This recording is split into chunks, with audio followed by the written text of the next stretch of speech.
Welcome back, guys, to the Great Ace Attorney Adventures, where last episode we began the adventure of the Clouded Kokoro, meeting with Mel Strongheart the day after our testing trial to learn that we had passed, becoming a fully fledged lawyer, before hearing from him that Magnus McGilded had passed away in a fire at the trial's end.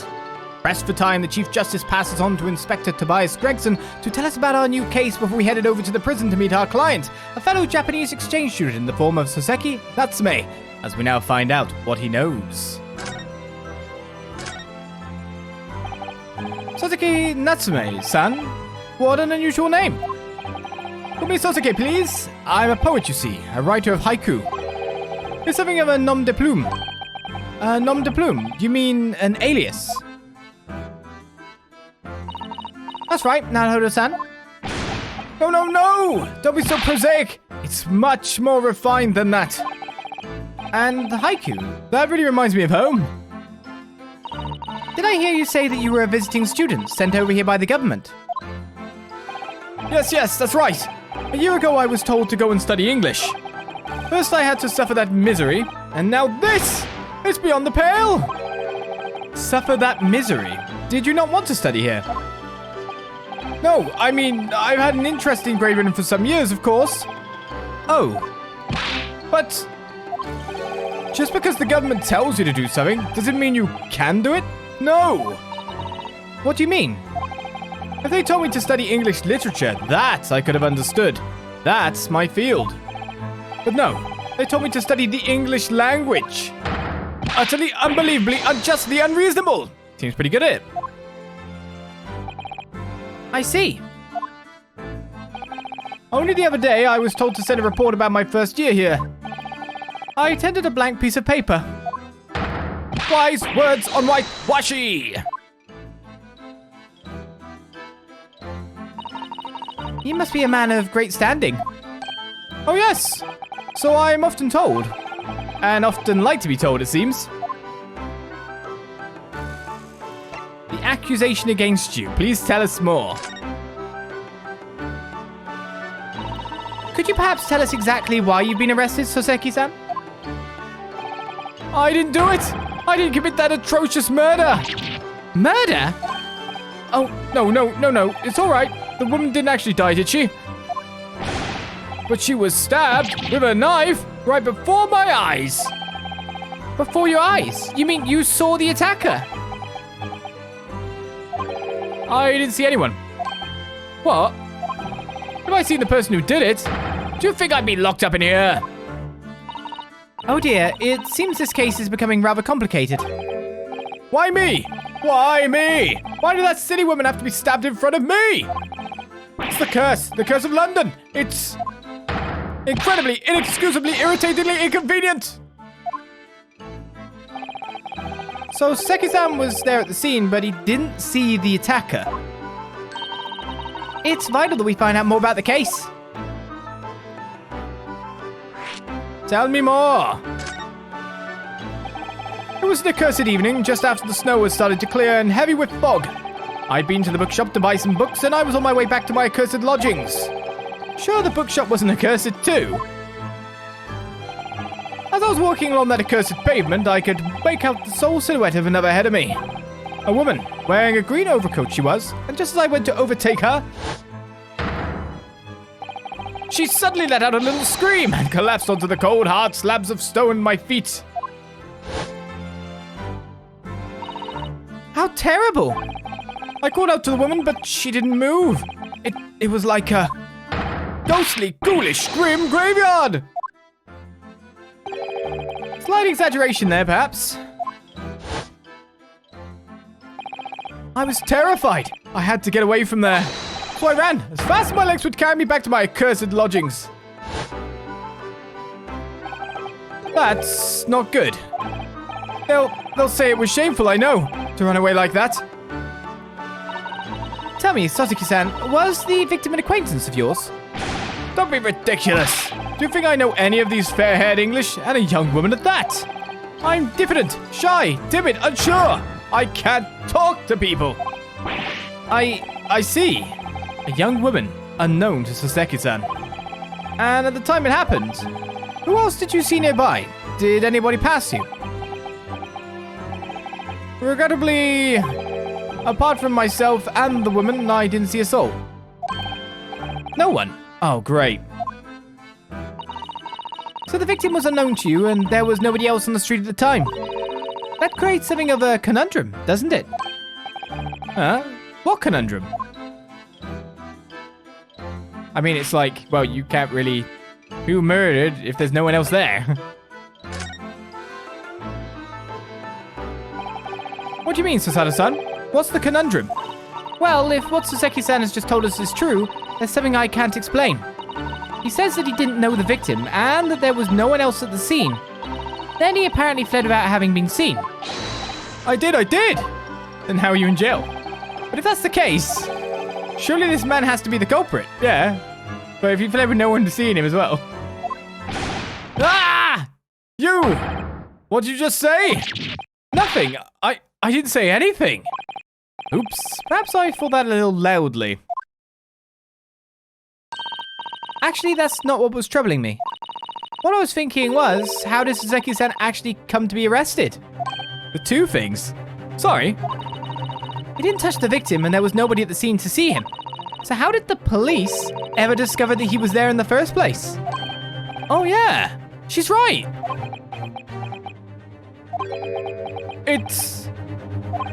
It was him. That accursed great detective. He led the police to me. Of all the bad luck. Accursed great detective. Could it be? I shall never forget that man's name as long as I live.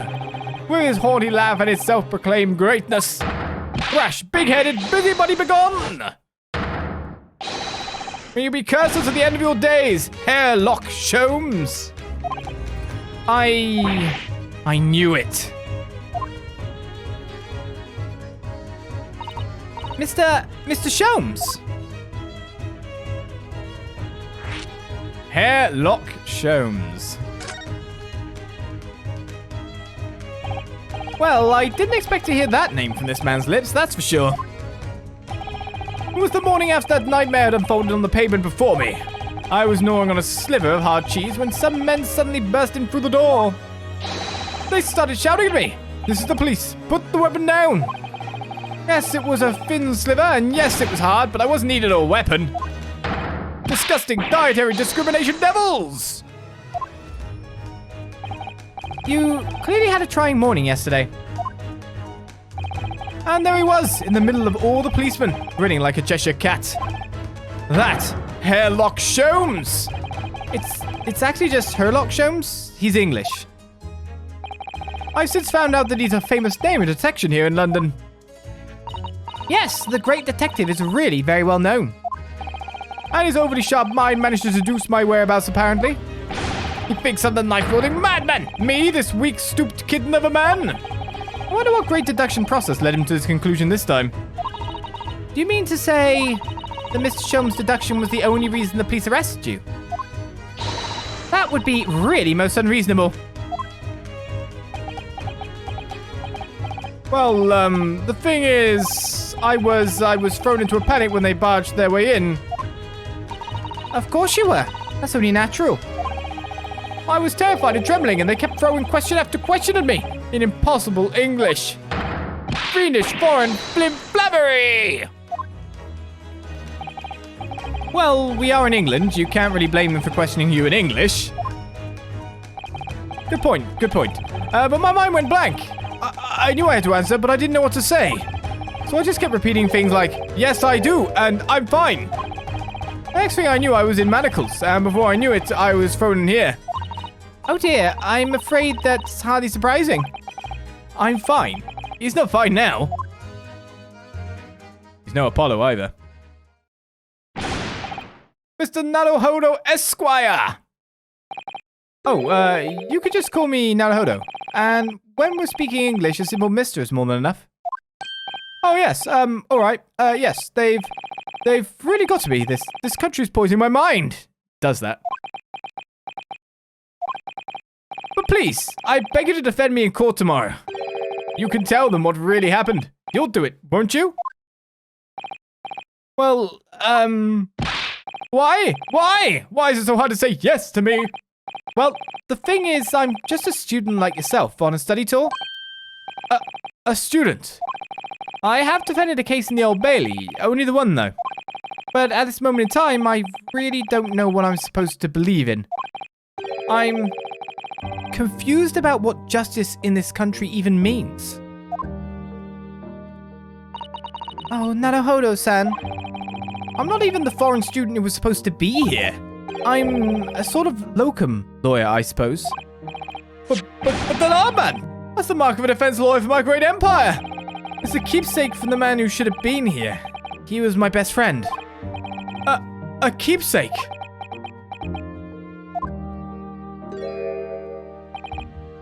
I know exactly what they're saying about me. Oh, who do you mean? The lawyers. All the British defense lawyers. They won't defend me. Goodness! Why? Why do you say that? For the same reason as you noted before, when it happened. There was only the victim and myself around, and I ran away from the scene of the crime. I'm not a fool. I know it looks as though I must be the culprit. It must be very hard for you, Soseki-san. And anyway, I'm a student from overseas. I'm just a foreign nobody to them. Someone not to be trusted. I heard them openly laughing about me before. In my earshot without any compunction at all. Any trial for this man would be a waste of time, they said. And of course the foreigner did it. They even had the gall to say, the man doesn't understand half of what's being said anyway. That's awful. They're wrong. I've studied more English than half of the policemen out there on the streets. I've traveled halfway around the world to learn about these people's country and its great history. But no one here wants to listen to a man with a strange accent. They all hate me. So, at the very least, I'd like to entrust my fate to someone who can listen to me in my native tongue. You could do it, couldn't you? When I look into your eyes, I can see it. I can see what you've been through. Soseki-san, it's just that...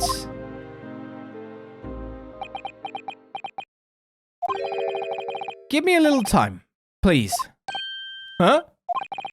I'll do what I can, for the time being. What do you mean? We should investigate the case as thoroughly as possible.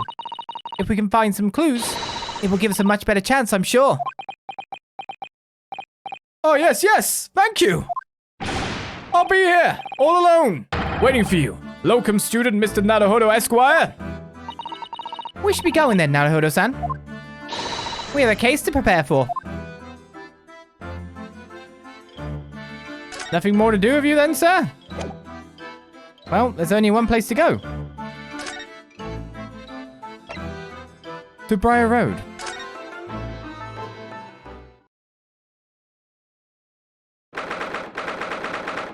On the 19th of February.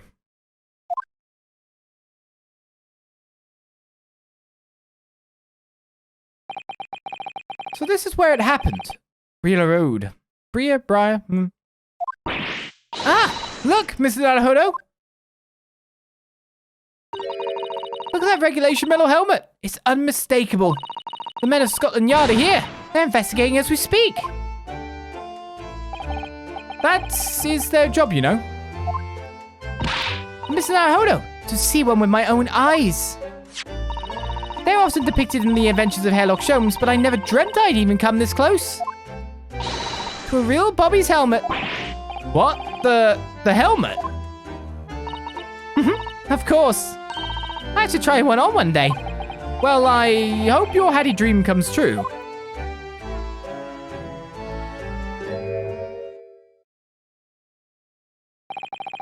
What's the Japanese delegation doing here? Oh, Inspector Gregson. This isn't on the tourist trail, as I'm fairly sure you're well aware. Yes, of course. We're here to investigate. They've been to the holding cells, then. What do you make of the criminal? He's not a criminal, as you put it, Inspector.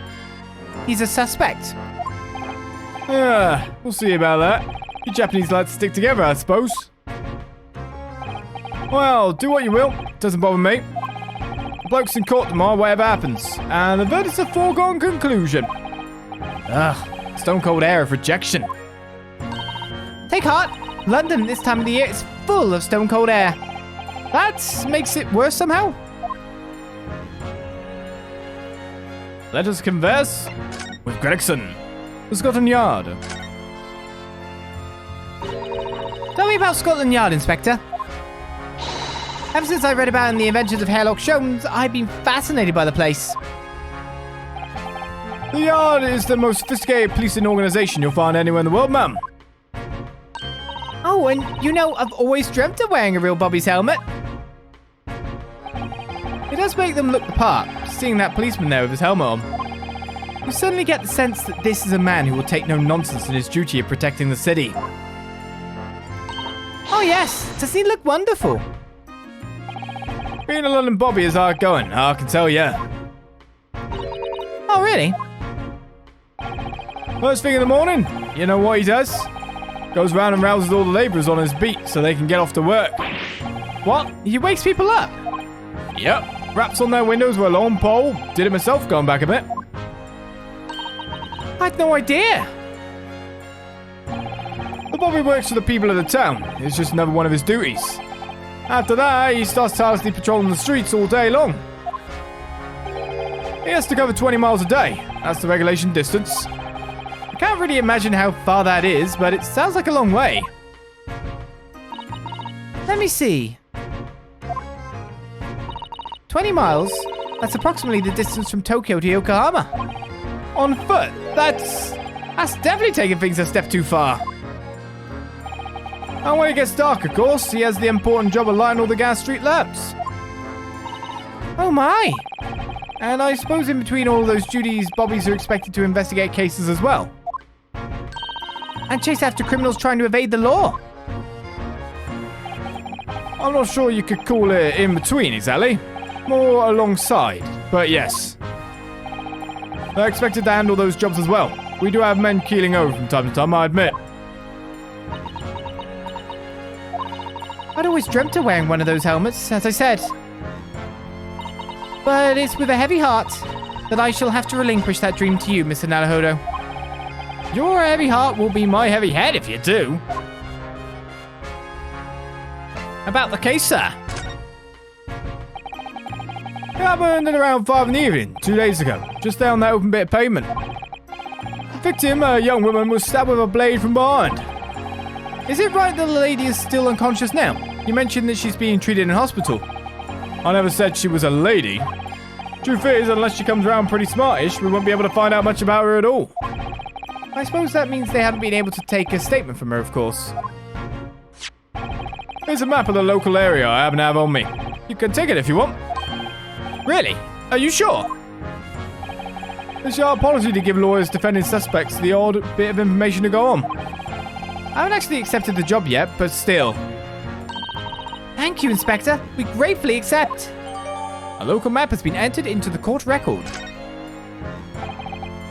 Anyway, as far as we know, there was no one else on the scene other than the victim and your fellow countrymen. So who did it, do you think? Not much of a head-scratcher, is it?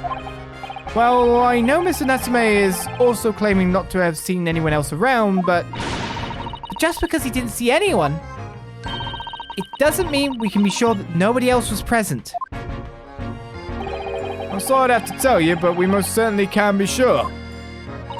How? Because, ma'am, the precise moment of the stabbing did go unnoticed. What? Well, that means there's someone else around. We have 2 very reliable witnesses, no less. Ah! It was a typical foggy London day, and your client obviously didn't see him. There were witnesses now. Okay, but there's foggy. They didn't really see it. Witnesses.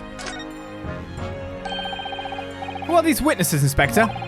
Fellow and his wife, and the man's one of the most reliable and respected citizens in all of London. Of course he is. He's a copper from Scotland Yard. Ah! A policeman. That might change things. And this policeman just happened to be there at the exact moment the woman was attacked. Nothing peculiar about that, man. Part and parcel of being a Bobby. Catching them banging the axe and all that. Do you think it might be possible for us to ask that policeman a few questions? Be my guest. You can ask them what you like. In court tomorrow. Oh. Oh, no doubt I'll be summoned as a witness. So that'll give you something to look forward to. That's that then. He's got no intention of letting us meet the man beforehand, it seems. A policeman witnessed the incident.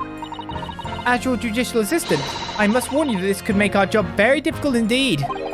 Yes, as a non-judicial assistant, I could have warned me of that too. Oh yes, one more thing, Inspector. Oh, it's me. Yeah. What? The person who led you to the suspect. I hear that was Mr. Herlock Sholmes. What are you bringing him up for? Was it something I said? The colour has drained from his cheeks. Ooh. I want to know more about Sholmes, but we should go in order. Tomorrow's trial. That twitchy Japanese bloke goes on trial tomorrow. Are you going to defend him or not? Well,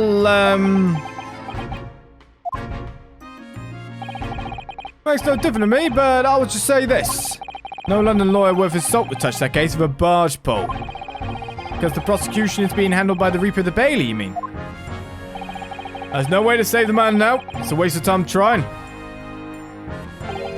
It is all a bit strange, though. Sorry? The Reaper. He hasn't appeared in court once for a good few years now. Yes, we did hear something to that effect. And the only people he usually bothers with are the real scum. The master criminals. The violent ones. But master criminals?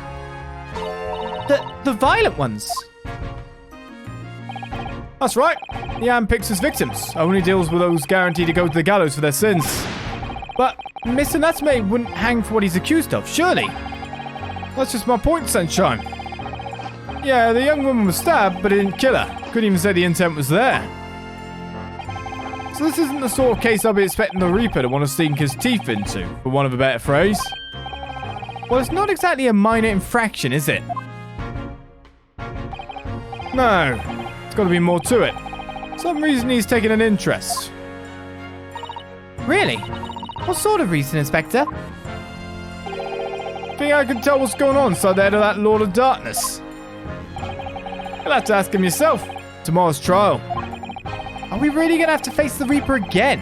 The Lord of Darkness, as he put it. So let's ask him about Mr. Sholmes and drain that colour from his face once more.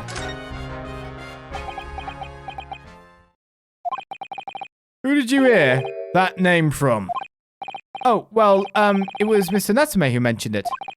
He said that Mr. Sholmes was with the police when they entered his lodgings. I'm sure it was a result of one of Mr. Sholmes' inspirational great deductions. Fiddle faddle. Ah!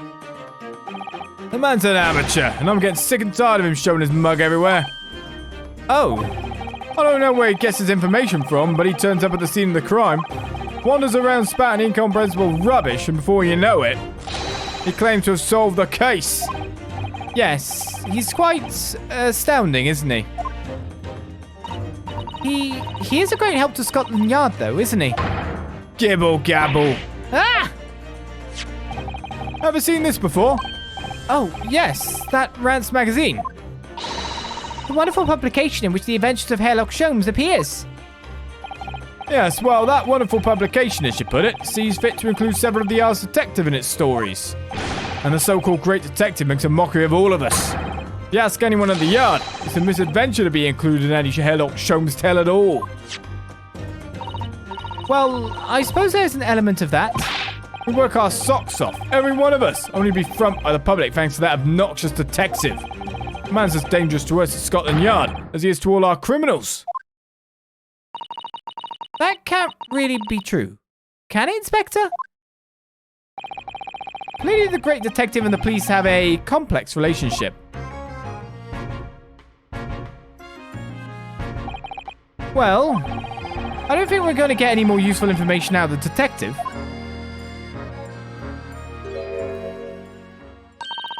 Mr. Naruhodo, can I make a suggestion? Oh, yes. What is it? Well, it seems to me that we must speak with him about this. By him, do you mean Mr. Sholmes? Yes, Mr. Herlock Sholmes, exactly. Look at those shining eyes. You can't wait, can you? Well, Mr. Natsume did blame Mr. Sholmes for all of this, didn't he? Yes, he did. He really did. Which makes him an involved party in the case. You're just going to ignore that? I hope not. I assure you, it's not simply my selfish desire to meet with Mr. Sholmes again. The trouble is, we have no idea of the man's address even. So how? It's Baker Street. How do you know that? It's in the stories, of course. 221B Baker Street. The most famous address in the world. Oh, I see. Well, there's nothing to stop us from going, I suppose. We better try to find our way there before Susanna-san gets any more excited and unpredictable. Hurrah! I'll summon a carriage. She did do the stance. So we'd have a reunion already. With the great detective, Mr. Herlock Sholmes. Herlock. Herlock? Whatever. Legally distinct. We can say it whichever way we like. So I guess we're moving on. A new location has been added. Sholmes' Suite. 221 Baker Street. The home and office of the most famous detective in the world. Can we really visit? Do you think? Oh, pinch me. I'm sure I must be dreaming. Sure. By the way, if there's a marker.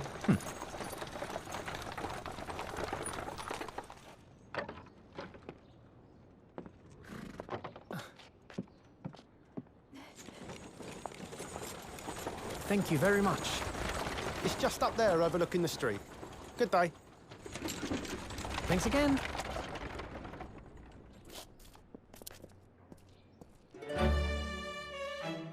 This is it.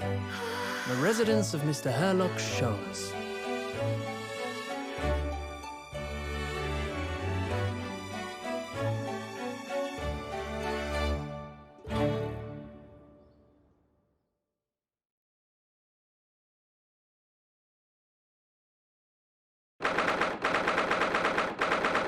And so we arrived to a place as cluttered as the Write Anything agency has very much a lot about it that reminds you of it. So this is where the great detective makes his living. It feels surreal to be here somehow.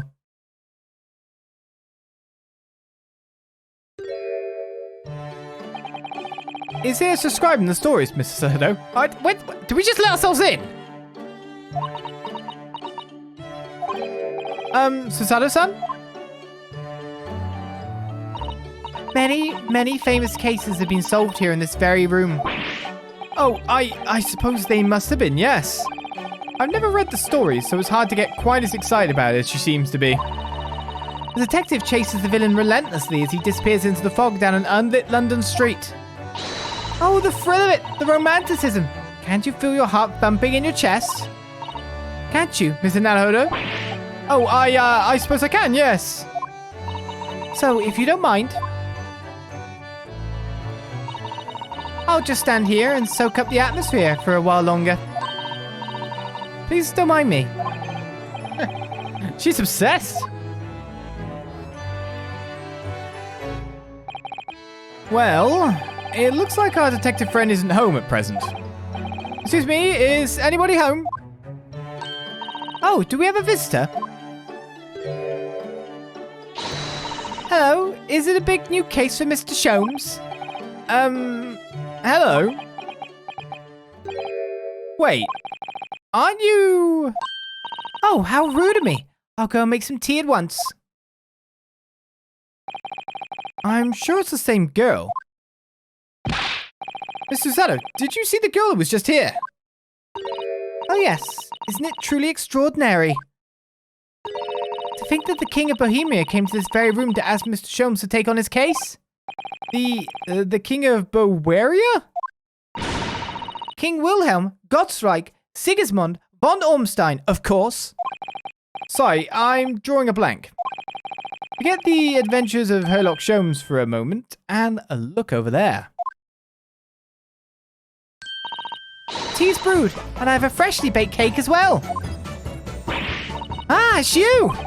I knew it. Susato-san recognizes it too. Ah, there you are. And taking that with you as well. I was looking forward to the trial run of my experimental smoke grenade launcher. Oh, good day to you. I'm, well, the inventor, I suppose, of that machine. It's the girl who turned up at the end of Mr. McGilda's trial in the defendant's antechamber. I've never met a lawyer from the Far East before. Poor you, having to get straight to work when you've only just arrived in London. Oh, yes, it was, challenging. Well, try this tea. It's my special blend, you know. Oh, thank you. Is tea supposed to look that color? Oh my, what a fragrant yet mellow flavor.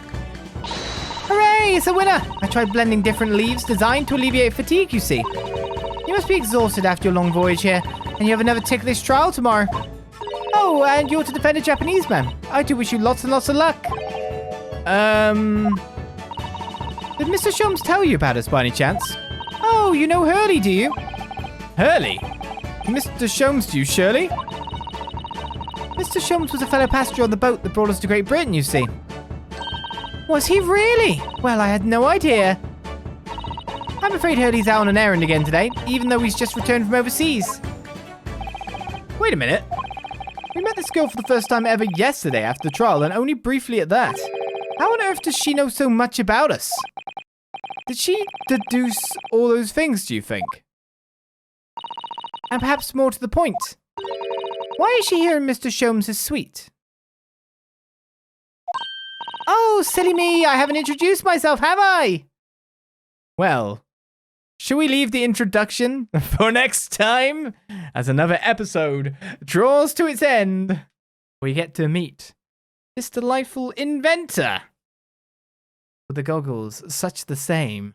Half of this room seems to be parlor for entertaining and deducing. Half of it seems to be for inventing on the left there, with all kinds of things here, there, and everywhere that may relate to cases of Sherlock Sholmes.